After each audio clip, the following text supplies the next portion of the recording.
Hey everybody, it's Ripley again. Welcome back. Just letting everybody know. Remember back in derivatives when we started putzing around with chain rule? And I said if I could teach you one thing about differential calculus to do really, really well, chain rule was the one.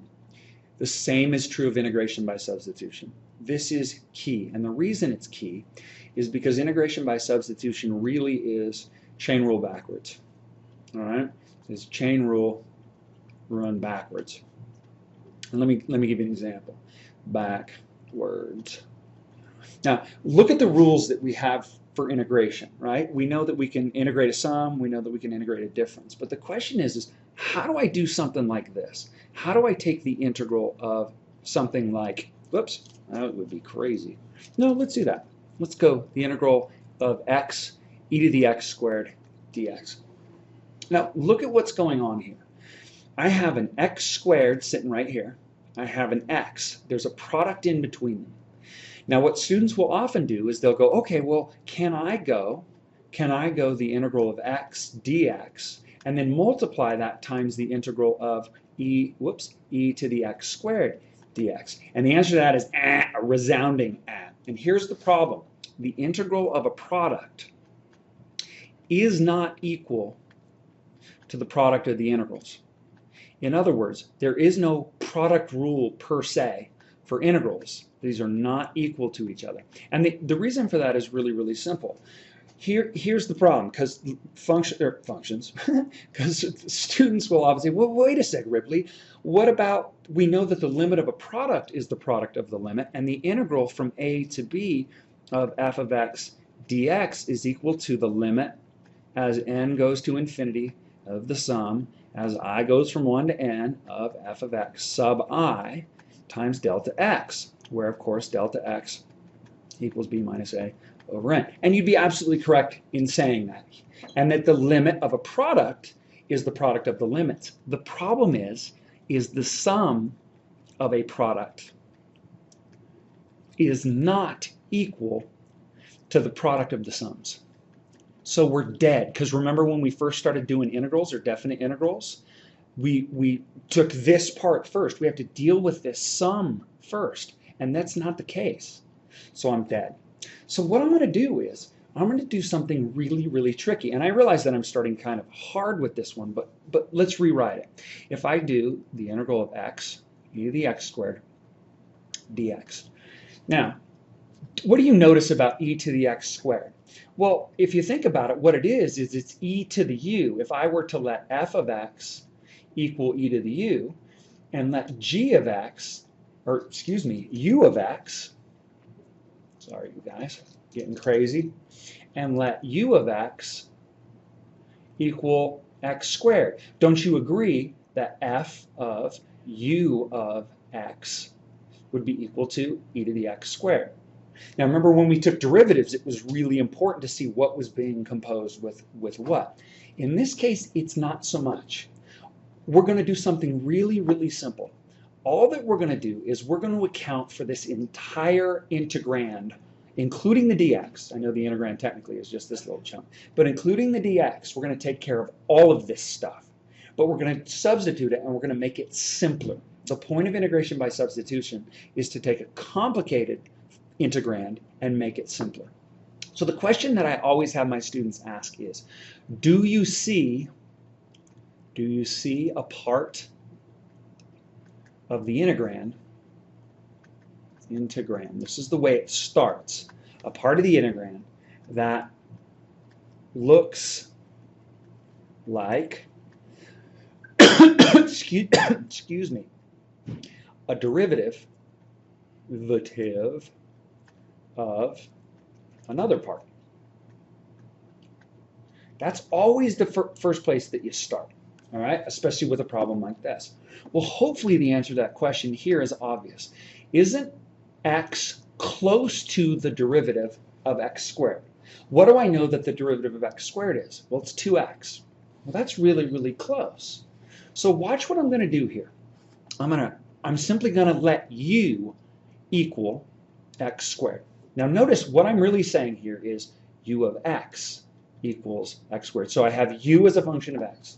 So Watch what's going to happen. When I'm done, I'm going to stick u in for x squared, which already makes for an easier looking term inside the integrand. But here's the problem. This has an x and a dx. So here's what I'm going to do. I'm going to differentiate u of x with respect to x. That's what I'm going to do. Now, the way in which I'm going to write this is du over dx, right? Because think about how I do this algebraically. All right, what's that equal? Well, if I differentiate u with respect to x, I get 2x. But here's the hard part. The problem is I have to account for this dx. So what I have to do is I have to algebraically make a dx. Well, look at that. It's sitting ready-made for us right there. So what I get is du equals 2x dx. Now, this may seem like a shell game to you right now, but watch how elegantly done it is. It's so, so simple. And then I like to start with a harder problem and then sort of back off to easier problems, because I really want you to see that what we have is this relationship of compositions of functions, or pulling the chain rule apart. All right, now watch what happens here. I'm going to account using this box of information right here. I'm going to account for every part of this integrand. All right, now look close. I do have to do a little bit of algebra, right? Look close. I don't want an x, or excuse me, I don't want a 2x dx. I'm going to write all over this before it's done, aren't I? I want x dx, don't I? That's what I want. So what I'm going to do is I'm going to divide out my 2, because I need an x dx, not a 2x dx. So what I end up with is du over 2 equals x dx. So here we go. Well, I know that x dx is just du over 2.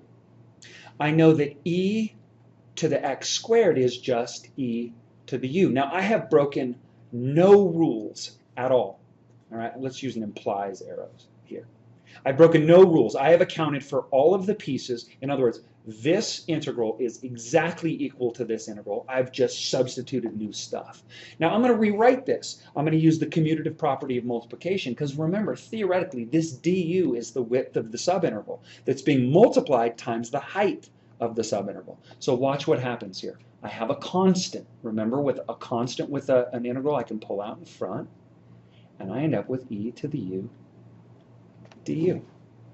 Yeah, now that's a heck of a lot easier, and this will screw you up as far as your brain, than the integral of x e to the x squared dx, but they are the same, and the way that I got there was with this substitution.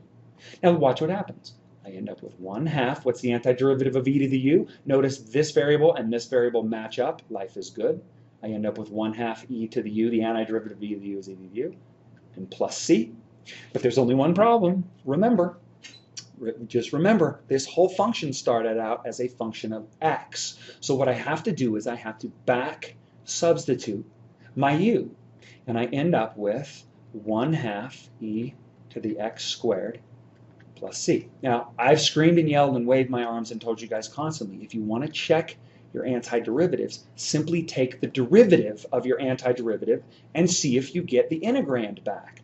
If I differentiate 1/2 e to the x squared plus c, well, let's see what happens. Now, this is where chain rule is really going to come into play. The derivative of e to the x squared is e to the x squared times the derivative of the blah, right, the x squared, and I get 2x, and then this 1/2 is along for the ride. The derivative of c is 0, so that goes away. Watch what happens. Goodbye, goodbye, and I end up with x e to the x squared, which is exactly the integrand. Here it is. That's the integrand. X e to the x squared is golden. Now, watch this.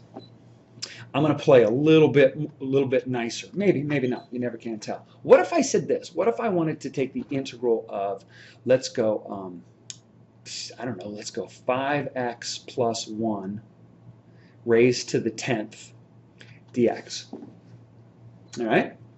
Well, notice here, what I have is a u, which is going to equal 5x plus 1, right?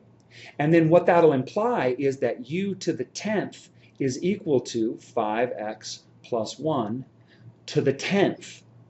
You get it? You see what I'm doing here? I'm showing that there's an actual composition of functions going on here. Now, some of you may say, well, why can't I just say that this is equal to 5x plus 1 raised to the 11th divided by 11 plus c? Well, why doesn't that work? Well, it's easy to prove. Let's take the derivative. The derivative of 5x plus 1 to the 11th over 11 plus c is equal to, now this is just a blah to the 11th, right? So I get 11 times blah to the 10th. This 11 is just a constant. It's along for the ride. But then times the d blah, which is times 5.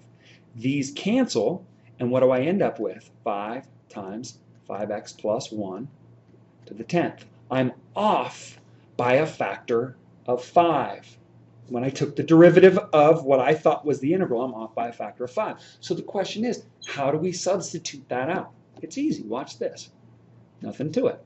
I'm going to see what's composed into what. I'm going to let u of x equal that. It's going to be 5x plus 1. I'm going to put a little line here. Right? Okay. Then I know that du over dx is equal to 5, which implies that du is equal to 5 dx. Do I want a 5 dx? Does anybody see a 5 dx anywhere around here? Nope. I just see a dx. So what am I going to do? I'm going to divide through. I'm going to get du fifths equals dx, which implies that this integral up here can be rewritten as, now we're going to start getting a little more savvy with this. All right? I'm going to rewrite this as u, right, which is 5x plus 1 to the 10th.